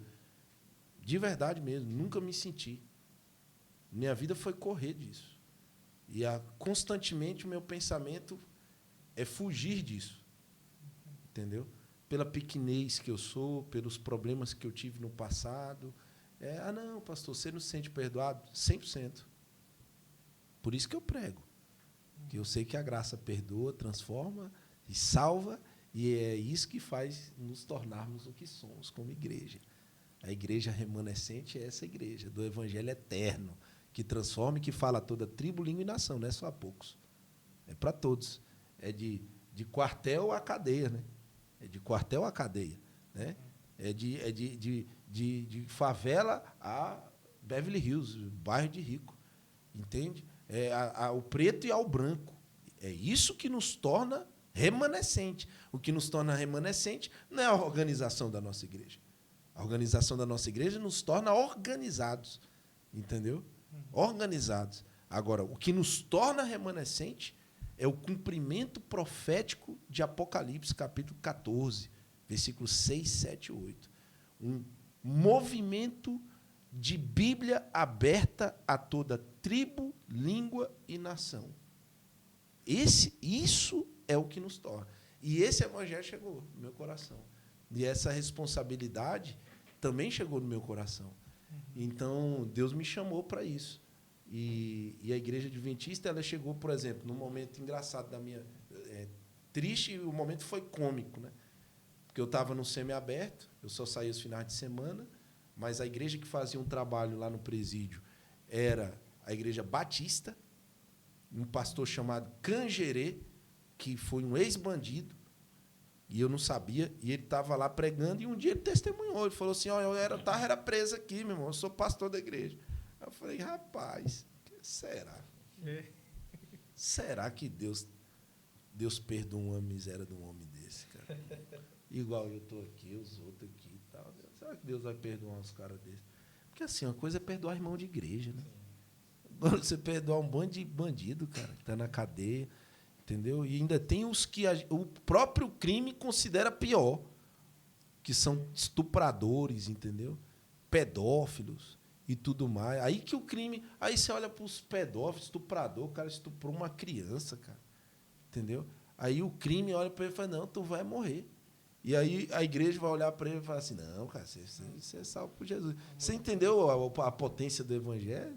O evangelho é uma coisa que não é da terra mesmo, cara. O evangelho é uma mensagem divina. E essa mensagem chegou no meu coração por meio de um pastor da igreja batista. Né? O start. A minha mãe sempre orou, sempre foi adventista. Eu tive experiência com a igreja adventista na minha juventude, na minha infância. O meu irmão também, entendeu? Agora, a gente nunca foi adventista, de fato. Você falar assim, cara, tem história que ninguém... Eu fui do clube desbravador, não, eu fugi desse negócio todo, entende? Então, aonde entrou a igreja? A igreja entra de volta na minha vida quando eu estava preso no semiaberto. E quando eu ouvi aquele cara pregar, o Cangerê, cara, eu nunca me esqueci do sentimento. Quando ele pegou o violão e começou a tocar a música Preciso de Ti, Diante do Trono, e o sentimento de... é o seguinte, assim, o cara que está numa vida dessa, Sabe o que ele sente no peito dele? É como se fosse um oceano que está tempestuoso, cara. É assim que eu traduzo a vida de quem anda no mundo do crime e das drogas. Uma tempestade, um oceano. Sabe aquelas imagens que a gente vê de vez em quando, aqueles navios gigantes, mas que parece um nada dentro de um oceano que parece que vai engolir tudo? É aquilo ali, é o coração do cara. Entendeu? Nada tem paz. Nada prospera. Nenhum sentimento bom impera. Tudo que é de bom tem a ver com droga, mulher e poder. Só que passa rápido. Né? Aquela satisfação de você falar assim, cara, consegui isso aqui. Tal. Isso aí, no outro dia, não existe mais essa satisfação. Entende? Não existe, não preenche nunca. É uma tempestade. E aí, cara, eu tinha 18 anos. E aí eu ouvi esse cara pregar. E quando ele pegou o violão e tocou, foi como se no meu coração o mar tivesse todo se acalmado. Por 5 minutos só. Depois eu vou voltar bagaceiro. Mas assim, por 5 minutos eu senti paz. E eu senti tanta paz que eu chorei igual uma criança, pedindo perdão pelos meus pecados, porque o cara falava que Deus tinha poder para perdoar pecados, que não tinha pecado que não poderia ser. Aí, quando eu vi do meu lado o irmão o Antes, lá da estrutural, 11 homicídios, chorando, eu falei, não, eu posso chorar também, não sou pior igual esse cara, não. Esse cara é uma desgraça. Esse cara aqui é uma desgraça. Eu sou ruimzinho, mas assim, ele é pior. Entendeu? O cara tá chorando, é porque isso é verdade, né? Deus existe, né, cara? Então, assim, você nunca é o pior. Sempre tem alguém pior do que você. Entendeu? Isso eu aprendi nas ruas. Você nunca é o bom de tiro. Sempre tem alguém melhor. Alguém vai te acertar uma hora, cara. Ah, não, mas aqui eu dava. Alguém vai te acertar uma hora. E geralmente é a polícia, que é muito boa de tiro. Entendeu? Então, assim, eu senti paz. A partir daí, minha vida não mudou. Mas ela não era mais a mesma. Você está falando dessa dificuldade, bem, e assim, isso que eu vejo, a questão da graça. Muitas pessoas têm dificuldade de aceitar a graça de Cristo, né? E eu vejo que é justamente por esse motivo, para a pessoa olhar muito para ela. Cara, olhar muito para ela, não, olha o que eu faço, olha o que eu fiz. Eu não vou falar assim direito, mas eu tenho pessoas próximas a mim que não, deixa eu ficar certo, que eu vou para a igreja, vou fazer Se acham indigno, né? Isso, acha indigno. De Deus, né? Coitado, aí quando batizar é que vai se sentir indigno mesmo. Isso. De entender que aquilo dali não é da gente, é dom de Deus. Isso aí a gente tem que aceitar. Cara, é por isso que a gente tem que pregar da volta de Jesus, porque essa dor aí, essa dicotomia entre sou salvo, sou salvo, Deus me resgatou, e a luta de todos os dias, isso é uma coisa muito dura. E só tem uma cura para isso. Missão. Missão, cara. Missão. Quando olham os números do Tocantins, hoje fala assim, não, nos últimos 6 anos, Tocantins, os 4 anos de 2023 para trás, foi um número de perda de jovens gigantesca. Aí sempre me pergunto, 2024 foi a primeira vez que a gente não perdeu os jovens, né? A gente ganhou e não perdeu. O número é positivo. Ou seja, ganhamos 600 jovens e saíram da igreja 300 jovens. Porque antes a gente ganhava para Cristo 500 jovens, saía 550. Estão os números aí. Né? Então a gente sempre perdia. A gente não ganhava. É óbvio que não são as mesmas pessoas. Né? Os 500 que entraram são os 500 que saíram. Não, gente que um dia entrou, foi perdendo a fé, foi tendo dificuldade, saiu, e os que chegaram estão aí. A gente tem que tomar cuidado para eles não virarem estatística também, de saírem um dia. No entanto, em 2024, 2025, foi o maior ano de retenção de jovens na igreja. O jovem ficou na igreja adventista no Tocantins. Aí, quando perguntam para mim assim, o que você acha que aconteceu? Cara, perguntam para mim, o que você acha que fez o jovem ficar no Tocantins, na igreja, no estado do Tocantins, em 2024 em 2025, a retenção, ou a diminuição de 58% da saída dos jovens da igreja. Se você me perguntar a fórmula, eu não sei te dizer. Sabe por quê? Eu posso te explicar, mas eu não posso afirmar para você. Mas o movimento de vida em comunidade, que é o senso de pertencimento, está extremamente atrelado a isso. Comunidades jovens. Só que é o seguinte, amigo, tem um monte de lugar que vive em pequeno grupo. Por que continua perdendo? Não é viver dentro de um pequeno grupo. É o que você faz por meio desse pequeno grupo. Isso tem uma coisa que nós fizemos nesses 2 anos, juntos, foi missão, cara. Então, você fala assim, o que curou o jovem que já ficou na igreja? Missão. Porque a gente pode abrir 1000 comunidades, mas se essas comunidades não são missionárias, estão fadadas a fecharem, como clubes de desbravadores e aventureiros, cara. Por que comunidade vai ser diferente? Quantos clubes eu vi nascer e clubes que eu vi fecharem? Por que fecharam? Perderam o senso de missão. Entendeu? Então, não é só a vida, não é a vida em pequeno grupo. Não é abrir um pequeno grupo, colocar um nome, colocar uma camiseta e fazer uma reunião sexta-feira. Não, é o que eu faço por meio desse grupo de pessoas.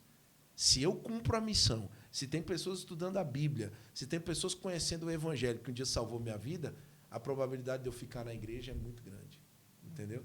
Então, o que fez a diferença na minha vida? Foi entender que eu tinha um propósito. Assim como um crime um dia vendeu para mim a ideia de que eu era o moleque doido sujeito homem, Cristo, há muito tempo, disse que nós,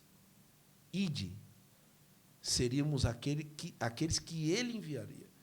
Ide e fazei o quê? Discípulos. Como? Batizando-os em nome do Pai, do Filho e do Espírito Santo. E como? Ensinando todas as coisas que vos tenho dito. Então, o que eu percebo, o que eu vejo na minha vida, o que me deu essa paz, um pouco mais a cada dia, foi saber que eu estava cumprindo um propósito divino, que não era do homem, porque o do homem eu já tentei e não deu certo. Entendeu? Missão, cara.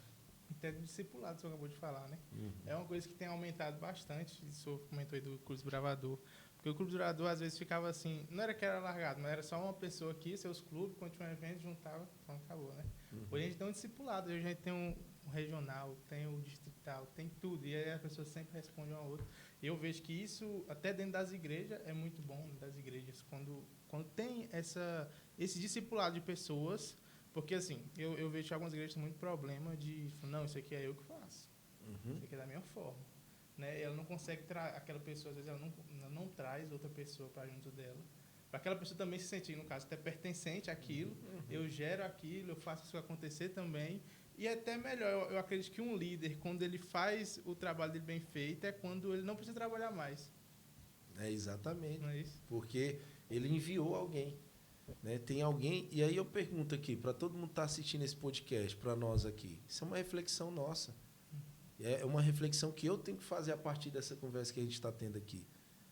Porque, cara, se o que eu estou fazendo não está desenvolvendo alguém para fazer como eu tenho feito, amigo, eu vou parar de fazer uma hora disso, porque ninguém sustenta tanto fazendo a mesma coisa, sem ter resultado, sem ver o resultado dos frutos do seu trabalho. E a Bíblia diz, Cristo disse, que se nós permanecemos à videira, que é Ele, nós seremos árvores de muito fruto, de bom fruto. Entendeu?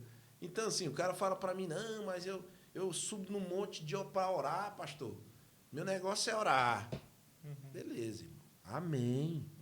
Louvado seja Deus, seu negócio é orar. Mas se tu não leva ninguém para orar contigo, entendeu? Se você não está ensinando ninguém a ter uma vida de oração ao teu lado, entendeu? Se ninguém está aprendendo mais de Cristo ao teu lado, a pergunta que eu me faço é, o que você está vivendo de verdade? porque discipulado não é. E existe uma coisa muito diferente entre vou colocar aqui, crescimento e desenvolvimento. É muito diferente. Eu ia dar um exemplo de time de futebol, mas vai avacalhar. Mas, assim, ó, é tipo o Vasco, pô. Aí baixou o nível. O Vasco, entendeu? Ele cresceu. É o Vasco da Gama, mas nunca se desenvolveu, cara. Entendeu? Mas, enfim, não vou falar aqui que eu pego muito no pé dos vascaínos, né? Mas, assim, vou fazer uma outra analogia. Cara, a pessoa... É possível ter alguém que cresceu, mas não se desenvolveu? Sim. Tem gente que tem 40 anos de idade e é um adolescente. Entendeu? Inseguro, não sabe tomar decisões, não tem responsabilidade, entendeu? Nunca beijou a boca de ninguém, nunca casou, entendeu? Nunca casou. Não sabe o que é família, entende? Com a vida dele, jogar Free Fire, entendeu? Como é que é o outro? Fortnite, entendeu? Fortnite, jogar FIFA e comer rosquinha. Comer rosquinha e tomar a Todd, cara. É a vida do cara, entendeu? Tem alguém aí, né? Enfim, hoje tua vida muda, filho. Depois não desce aí. Mas assim, tem tempo para você fazer isso na sua vida. Não é que você não vai fazer isso. Mas, cara, você não pode ter 42 anos de idade, 40 anos de idade, você cresceu? Sim, mas você não se desenvolveu. É por isso que vou falar de pensador, que senão vai parecer que a gente está falando muito do Ed Rock aqui, do Mano Brown, né? Mas, assim, tem muito menino que viveu mais do que muito homem de hoje. Eu já ouvi essa frase numa apresentação do Ed Rock. Eu era diretor da ADRA e eu vi ele dar uma palestra. Entendeu? Brasília. Então, assim, isso é uma verdade. É igual à nossa vida. Você ter gente que cresceu na igreja, o cara é ancião hoje da igreja. Líder de jovens hoje na igreja. Master avançado, duplo carpado. Entendeu? Ao quadrado. Ao quadrado.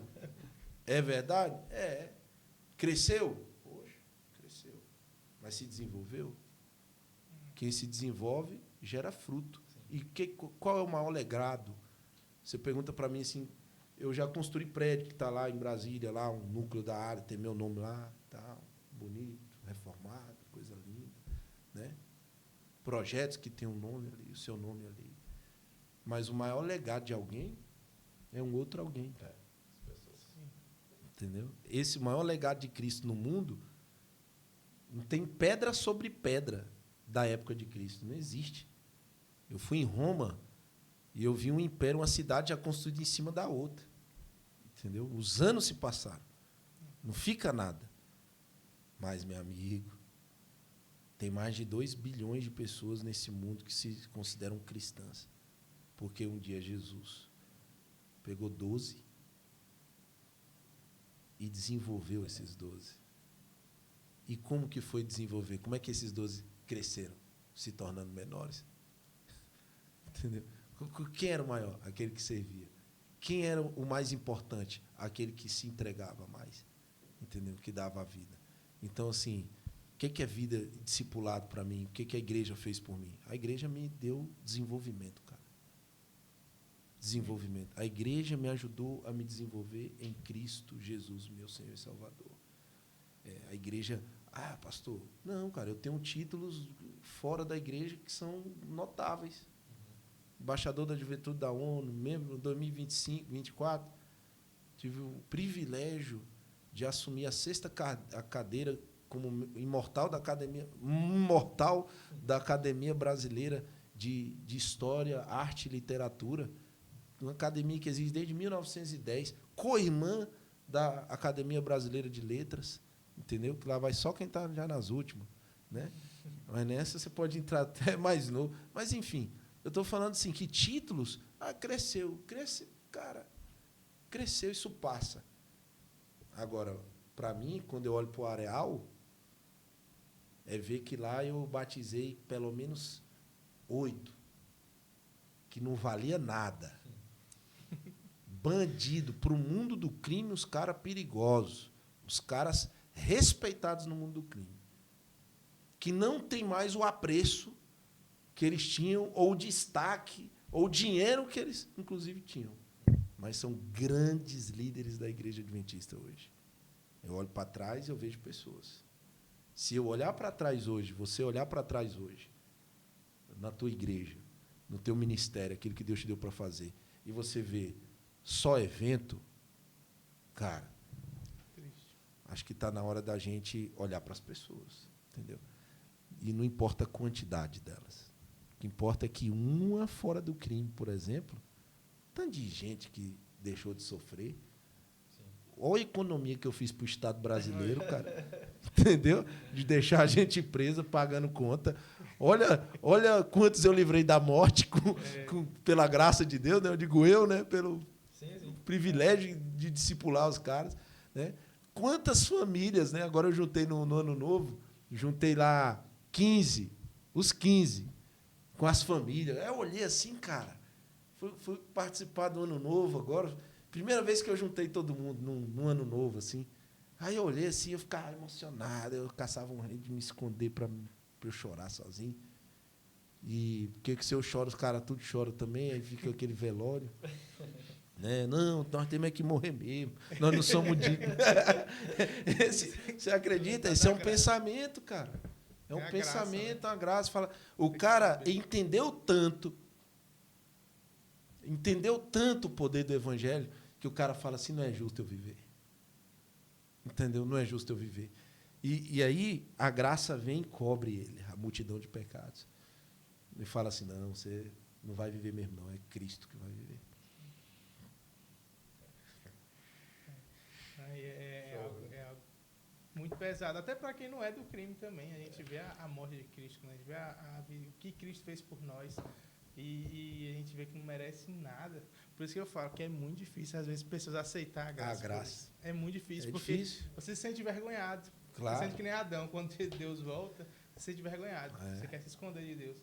E porque é isso, como nós nascemos pecadores, isso é difícil. Sim, a gente pastor. Eu sou policial militar, né? Uhum.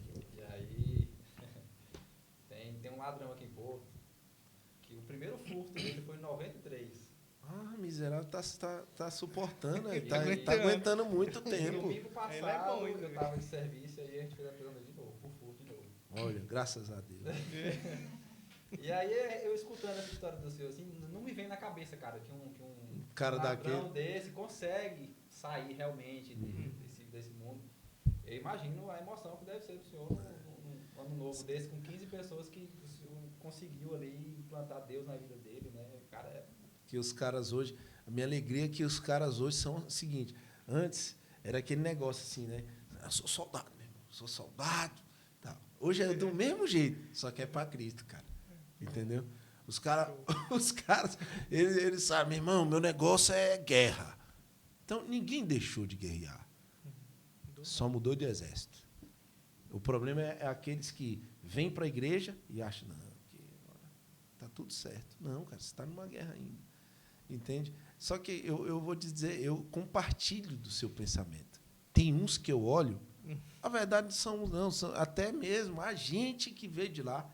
A gente olha para trás e fala, cara, isso é um milagre, entendeu? Não tem a ver com a gente, mas absolutamente nada. É um milagre, cara. É um milagre da vida, do Espírito Santo. Bicho, cadê a Bíblia? Me dê essa Bíblia aqui. Olha isso aqui, cara. Olha isso aqui. Né? Rapaz, cara. Rapaz, é um negócio, cara. Tremendo demais uma palavra dessa aqui. Mudar um assassino num líder de 2 milhões de pessoas no deserto, igual foi Moisés. Entendeu? Quando você olha assim, você vê, é isso aqui. Né? Só que nós somos humanos. E é normal. Eu mesmo não gosto de preso. Eu tenho dificuldade com preso, cara. Né? Aí eu tenho vários amigos policiais, inclusive aqui o comando da polícia Treinei muito tiro aqui no Tocantins com foi? eles, né? O Thiago Minglo lá no... Sim, no Together teve fiz uma homenagem para eles sim. e tal. Então, assim, uma vez por mês eu tava lá no batalhão aqui em Palmas, dando tiro com o coletinho da polícia e os caras... E aí eu botava num grupo, assim, de amigos dos caras lá, né? Aí os caras, rapaz, o cara hoje vai dar tiro lá no batalhão, cara. Treinar tiro com os policiais. Eu falei, tudo meus irmãos. E tô orando para prender mais gente, que se ele não prender, eu não vou pregar lá no Ministério Carcerário. O maior parceiro da Igreja Adventista do Ministério Carcerário é a polícia, meu irmão, entendeu? Então, assim, eu compartilho da sua visão, porque eu conheço o outro lado e eu tenho mais preconceito ainda. Porque eu também sei o lado da dissimulação, entendeu? Do cara que está lá, é o bandidão, mas quando a coisa aperta, o cara vira um... Entendeu? Aí o cara, não, cara, você não estava lá fazendo maldade? Entendeu? Aí agora que você está aqui, você está agora... Né? Agora, não, cara, tem que sustentar o seu BO, né? Então, eu conheço esse outro lado. Então, eu olho para o preso, não só com os olhos de amor, de transformação, mas eu também fico ligado. Eu sou um cara ligado. E aí eu falo a real. Falo, irmão, já te batizei uma vez, você saiu e você voltou para a cadeia. Você está preso aqui. Não, eu oro por você. Mas não vem de conversinha que você está em oração, que eu não acredito, não. Você é pilantra. Você é pilantra dos maiores que tem aqui. Porque eu batizei você, eu acompanhei sua família lá fora, entendeu? A primeira coisa que você fez foi botar um colete à prova de bala e ir resolver os seus problemas com um monte de fulano aí. Aí você mata um monte de gente, volta para cá, agora eu quero entregar minha vida para Deus. Entrega. Eu estou aqui para te ajudar. Mas eu sei quem você é. Eu sei quem você é. Você tem que dar provas também, cara. Entendeu? Você tem que dar provas. Então, assim, é muito difícil, cara. E chega também um momento da nossa vida que a gente não quer provar mais nada para ninguém, não. Eu estou nesse estágio da vida. Entendeu? Hoje, se alguém falar assim, cara, você tem que melhorar alguma coisa aqui, tal, para parecer isso, para você... Cara, sinceramente, eu não tenho mais a força emocional para provar para alguém que eu não sou mais o mesmo do passado, entendeu? E muito menos. Sei que as pessoas não me olham assim mais. Né? Mas eu também não estou a fim de provar que não é só que eu não sou o mesmo do passado. Eu não estou mais a fim de provar que eu posso fazer algo bom. Entendeu? Não, esse cara é um bom gestor. Não, ele é um cara que pode lidar com coisas mais complexas, maiores. Né? O cara pode ser departamento. Cara, eu não estou afim disso. Tudo isso que eu vivi até aqui foi a mão de Deus na minha vida. Eu nunca pedi para a Igreja Adventista falar assim, não, eu quero ser departamental aqui nesse campo, eu quero ser líder desbravador, aventureiro, jovens, quero ser departamental. Cara, eu nunca pedi isso e não estou afim de provar que eu posso fazer isso, entendeu? Não estou afim, não tenho mais essa. E esse é um problema de quem vem do mundo. Né? Ele tem que provar. Eu sempre digo isso. Cara, não, você tem que ganhar a confiança de volta. Você quebrou a confiança. Confiança se conquista. Mas também tem limite, cara, para você tentar. Entendeu? Tem limite também. Não dá para você viver uma vida inteira como jovem adventista provando que você tem valor. Entendeu? Não dá para você provar assim para a igreja o tempo todo que você é responsável, que pode botar aqui na tua mão como juventude, que não dá, tudo também tem limite, entendeu? Por isso que a melhor forma de viver não é essa disputa de crescimento, mas é o discipulado do desenvolvimento. Porque isso não tem a ver com um evento, com a função. Isso tem a ver com a minha vida em outra vida, cara. Entendeu? E aonde você for, você tem um compromisso com alguém. Entende? Eu agora estou indo lá, fui apresentado no meu distrito novo. Que bênção. Foi um desejo do nosso coração como família. Ninguém pediu para a gente, você vai sair do Tocantins, do departamento, e você vai lá para o distrito. Não, cara. Isso sempre esteve no nosso coração. Nós oramos, pedimos isso para a igreja. E como eu nunca fui pastor distrital, na minha vida, sempre fui departamental, estive nos departamentos da igreja. Deus nos deu a graça e o privilégio da igreja reconhecer que poderia ser uma bênção para mim e para minha família e para os irmãos que estão lá, e eu espero que seja. Se eu não atrapalhar, eu já estou feliz, cara. Não tenho... vou chegar aqui, vou fazer isso, meu plano é esse. Não. É fato que quando eu olho assim para a igreja aqui de Porto Nacional, aqui, cara, e hoje eu vim aqui, fiquei emocionado ali, vendo ali o campo de futebol sendo construído dentro do espaço da igreja e tal. O povo está assistindo aí, não tem nem noção do que é isso aqui, não vivo mais aqui, né? Mas eu vou dizer uma coisa, cara, que massa, cara. Que vontade de ser pastor em uma situação como essa, entendeu? Tipo, tem uma igreja que tem um campo de futebol, você tá doido? Todo dia eu ia ter assunto lá, cara. Ó, eu ia chamar a polícia militar para jogar lá. Aí, então, qual é o dia que você joga? Não, segunda, não, você vai jogar lá, pô. Vamos jogar lá. Quem é que rouba a minha igreja? Ninguém rouba mais a minha igreja. Entendeu? Ninguém rouba a minha igreja. Eu chamar a polícia militar para jogar lá. Vai fazer um lanchinho aqui e tal, fazer uma oração, Deus proteja vocês. Benção. Pronto. Terça-feira, segunda-feira, os pastores que vêm jogar, mas os irmãos. Terça, a polícia vem jogar no futebol. Quarta-feira, os maconheiros da cidade, a desgraça toda da cidade, vem para cá. Pode vir para cá, para a minha igreja. Não pode chocar os públicos aí. Não, se chocar também, quando choca é bênção. Eu já vi isso acontecer. É o maior respeito. Entendeu? Tá cada um na sua, e se sair, quem prevalece é a polícia. Entendeu?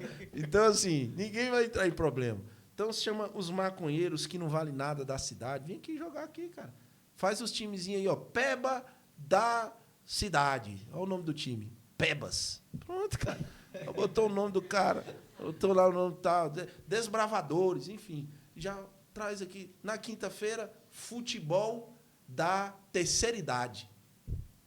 Pronto, cara. Já chamava aí, ó, os coroa bom de bola aí das antigas para relembrar. Tá? Os caras tá aqui, ó. Tá, claro, bota um UTI móvelzinho ali e tal, né? Qualquer problema. Mas colocava ali. Sexta-feira, não tem futebol. Aí todo mundo, tinha que ter sexta. Por que não tem? Pronto. É aí que eu falo do sábado. Entendeu? Então, cara, assim, quando eu olho para a igreja local, eu vejo isso. Né? Eu não vejo... Eu estou lá, já mapeei, tenho 4 clubes, 4 igrejas. Meu amigo, vai ser bênção demais. Entendeu? Espero que por um bom tempo, né, que a gente fique ali. Mas é isso. Desenvolvimento do discipulado é uma coisa que tem a ver comigo, não com a função que alguém me dá. Sim. Entendeu? Não com a minha profissão. Né? Então, assim, você é policial. Ninguém está pedindo para você ir lá pregar na cadeia, não. Você só prender já está bom. Entendeu? O que precisa é falar para os outros policiais, né, que existe um comando maior. Entendeu? Que existe um comando maior e que você respeita a hierarquia na terra. O maior comandante seu hoje aqui é o governador. Ele é o número 1 do executivo. Entendeu? Aí você tem um comando geral, coronel, os coronéis e tudo, e até chegar. Agora, em algum momento, todo mundo tem que saber que tem um comandante que, se ele mandar, vai prevalecer a ordem de qualquer um. Entendeu? Que esse é Cristo. Né? Isso não é fácil na sua área e nem na área de quem está na saúde, no servidorismo público, né? Falar o seguinte, ó, meu negócio sábado eu não trabalho, né? Então, em algum momento as pessoas precisam saber, né? Então, isso tem a ver com a minha função? Não. Tem a ver com o meu compromisso de discipulado com as pessoas. E não importa onde eu vá, né? Show. Que aula, hein? Mas eu falo de aproveitar, meu. Vamos brindar aqui, pô. Vamos brindar aqui, ó. Meu amigo. Quem não sabe, aqui nós estamos tomando uma água do Jalapão, gaseificada. Tá até lembrando a questão, a gente tinha o futebol antes, né? E assim, aproxime as pessoas. Sim. Não era? Tem muitos irmãos que aqui, nós só falou do quando a gente ia no evento. Quando ele tinha esse futebol, esses caras sempre estavam.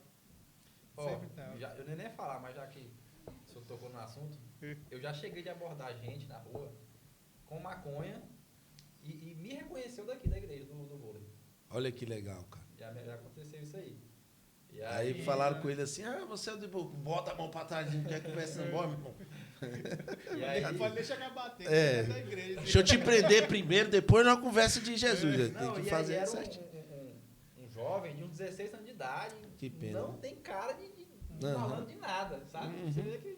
Uhum. E aí eu falei pra ele, olha, cara, a igreja lá, ela tá aberta pra você brincar e tudo mais, mas só com isso aqui você não entra lá, não. É isso aí. Entendeu? Isso Você tem aí. que saber diferenciar as coisas, tá no seu vício aí, caça meio de sair do vício, mas lá é lugar pra quem quer mudança de vida. A igreja aceita todos, mas não aceita tudo, né?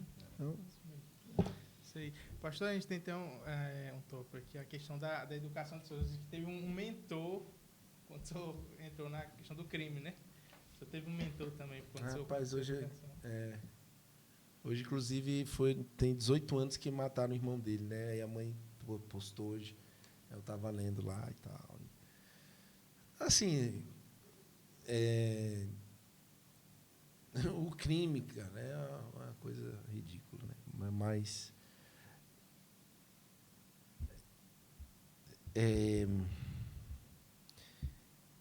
eu tive alguns privilégios, assim, de ter conhecido gente muito inteligente no mundo do crime, né?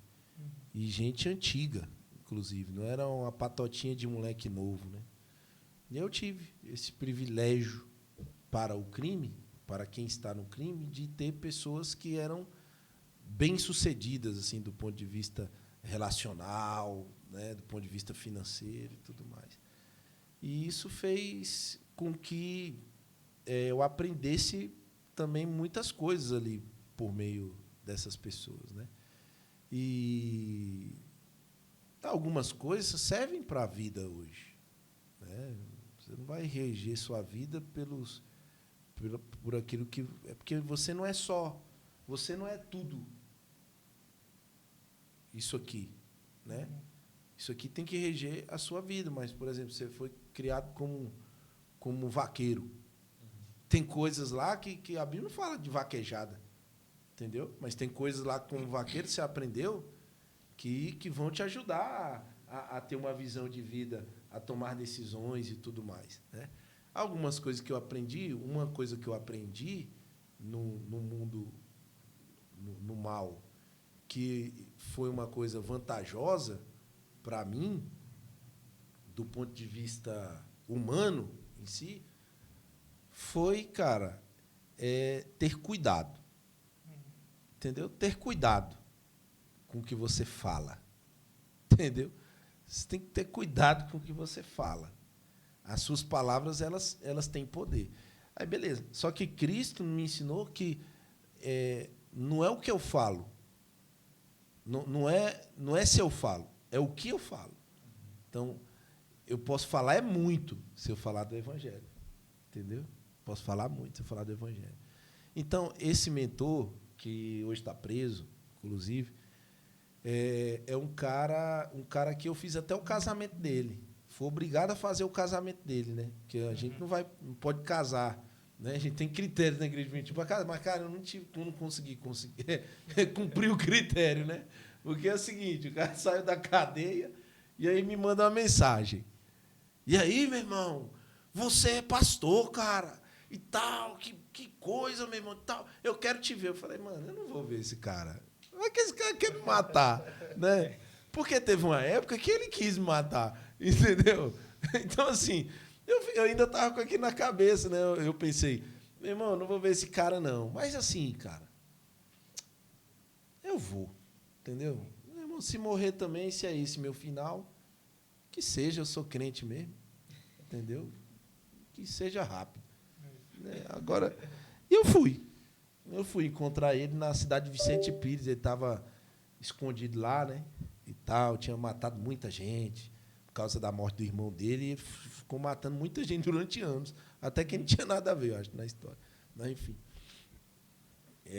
eu fui encontrá-lo, né? E quando eu fui conversar com ele, Eu entrei na casa, ele puxou as duas pistolas assim, botou em cima da mesa assim, e a gente foi sentar no sofá, já dando evidência de que é paz, né, cara? Fica tranquilo, né? Eu entrei, puxou assim, colocou as duas pistolas em cima da mesa, na mesinha lá, e eu sentei no sofá com ele para conversar. Eu falei, de tiro não vai ser, né?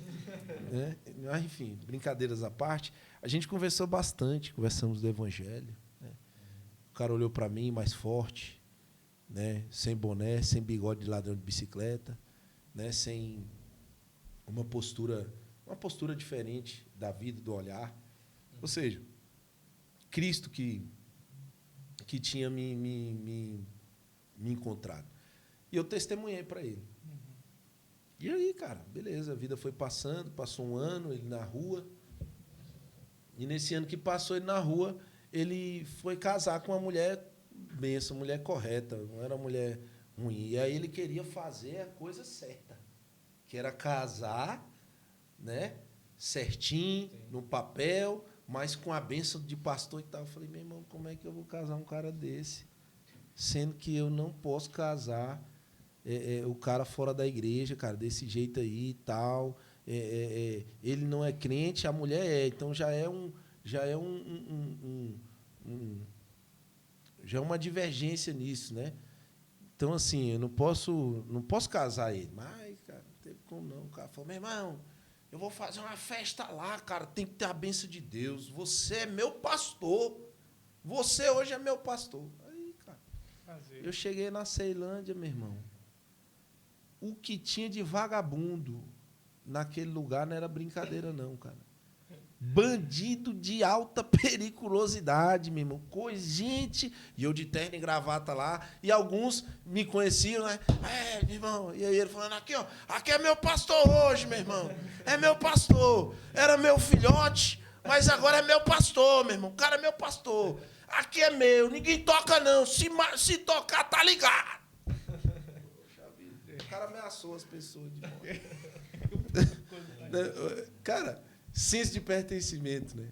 Volto a dizer, né? Senso de pertencimento, né? Alguém que acha que pertence à sua vida. Fala assim, não, cara, esse cara não está mais, mas assim, eu respeito ele e tal, enfim. Aí eu fiz o casamento dele, logo ele voltou a ser preso, né? Está preso hoje. Então, esse cara aí é um cara que eu gosto dele, cara. Ele não é um cara que eu desejo o mal dele, não. Entendeu? E eu fico muito feliz por ele estar pagando por tudo. E não é só na cadeia, é aqui também. Porque eu acompanho, meu irmão está preso há 13 anos também. Né? E já encontrou ele lá, meu irmão está velho lá na cadeia. Né? Meu irmão já tem muito tempo lá. Né? E aí ele fala, meu irmão, esse cara aí, ele pesou. Né? A vida, quando chega a conclusões, né? Fui longe demais, né? Não tem mais jeito para mim. É aí que vem o Evangelho. Sim. Porque eu quero que as pessoas tenham uma vida em abundância aqui na Terra, mas também eu sei que, se morrer por consequência das coisas ruins que aconteceram, eu quero é que isso morra salvo. Entendeu? Eu quero que morra salvo. E eu pensei sobre mim isso há muito tempo, inclusive. Né? Então, esse cara aí, ele é um cara que eu quero o bem, espero que Deus transforme a vida dele, né? E que ele fique preso ainda por muito tempo, né, para ele pagar por tudo que ele fez e se Jesus voltar e ele estiver preso, que Deus me dê a oportunidade de batizar ele. Amém. Que foi algo que eu não fiz ainda. Pastor, a gente passaria aqui mais horas e horas e horas conversando, porque tem muita história para contar. Verdade. Coisa, mas a gente precisa encerrar. Graças a Deus. Né? brincadeira. Queremos aí agradecer ao senhor pela presença. Agradecer a Deus também por ter mandado o senhor. Amém. Há 2 anos e 5 meses atrás, né? É verdade. Para ser o departamental de jovens aqui. Sei que foi muito bom. Amém, cara. A estadia aqui, né? Quem sabe um dia possa retornar, né? É um sonho. É um sonho. Eu tô acreditando de verdade. De braços abertos aí. Amém, cara. Deixou o legado. Amém. Não, a gente tem que fazer outro podcast. Ficou muita tem, coisa aqui fazer ainda. outro. Quando tiver por Tempo, aqui. Não, eu vou vir aí. Pois é, quando eu for visitar o Viva Mais aí, jogar uma bola. Eu vou vir aí. Eu vou vir aí, eu vou vir aí. Se Ver Deus outras nos coisas. permitir, obviamente. Que Deus continue abençoando lá no Novo Distrito lá. Que Amém. tenho certeza que vai ser bênção lá, igual Amém, foi meu aqui amigo. pra gente. Amém. Tem um presente aqui pro senhor. Olha aí. Ó, rapaz. Lembrar do Viva Mais. Que isso, cara. Onde é que eu mostro aqui? Nessa aqui? Olha aí, ó. Show. Vai Só tomar quem vem, amigo. É isso aí. Isso é só pra quem vem. Valeu, foi mal aí pra Você não você. veio. Tá. Não, mas ó, obrigado. Deus abençoe vocês. Continuem firmes nesse propósito. Não é fácil, mas não desistam. Vai valer a pena no final. Né? Todo sacrifício, toda entrega. Continuem firmes aqui no Viva Mais. Eu quero deixar aqui um recado aqui para a juventude do Tocantins, né? Cuidado para não se sentir já suficiente, que essa juventude é uma juventude fera. Outra, eu teria que falar assim, bora, vocês têm que se levantar. Hoje, nesses 2 anos, eu chego a uma conclusão, posso falar para a juventude, olha, continue pregando. Cuidado para não achar que já está pronto tudo, né? Continuem cumprindo o propósito de vocês, fazendo a obra que o Senhor Jesus deu a vocês, de várias maneiras. Pela internet, na igreja local, com o seu pastor, com os seus líderes, no seu trabalho, nas suas atividades. Sejam porta-vozes da paz, da esperança e, sobretudo, da graça de Deus, né? E não olhe para os homens, né? Os homens, eles vão falhar, assim como vocês, né? Mas que Cristo seja suficiente, né? Cristo seja suficiente. A minha oração, meu desejo são 2. Que Deus tenha sempre a sua graça derramada em nossa vida, que Ele nunca chegue à conclusão, como foi com Faraó, miserável, aquele homem, que pecou contra o Espírito Santo. Entendeu? Que a gente sempre tenha a oportunidade de recomeçar. E meu outro pedido é que o Senhor né, quem sabe a gente vai ver esse vídeo um dia com muita alegria, mas eu gostaria muito de voltar, né, de verdade. Mas nesses próximos 2 anos eu preciso estar perto das minhas 2 filhas, são os últimos anos delas em casa, né? Uma já saiu, a outra. Eu preciso estar perto do IABC e tudo. Mas quem sabe, né, um dia a gente tem o privilégio de voltar e servir. E se não nos encontrarmos aqui, que pela graça de Deus possamos ainda fazer muitos podcasts na eternidade com Cristo, né? Não viver mais, aí você tem que mudar para viva para sempre. É isso aí. Parabéns. Parabéns. Então é isso, vamos orar? Vamos orar. Eu faço a oração aqui. Oremos. Pai querido, muito obrigado, Pai, pela oportunidade que tivemos aqui. Foi um diálogo sensacional, que o Senhor esteve presente aqui conosco. Amém. Foi muito bom, uma verdadeira aula. Só abençoe a vida do pastor Jeconias, por onde quer que ele vá. Amém. Que seja realmente um discípulo do Senhor. Amém, Pai. Esteja conosco, nos dê uma ótima semana, em nome de Jesus. Amém. Amém.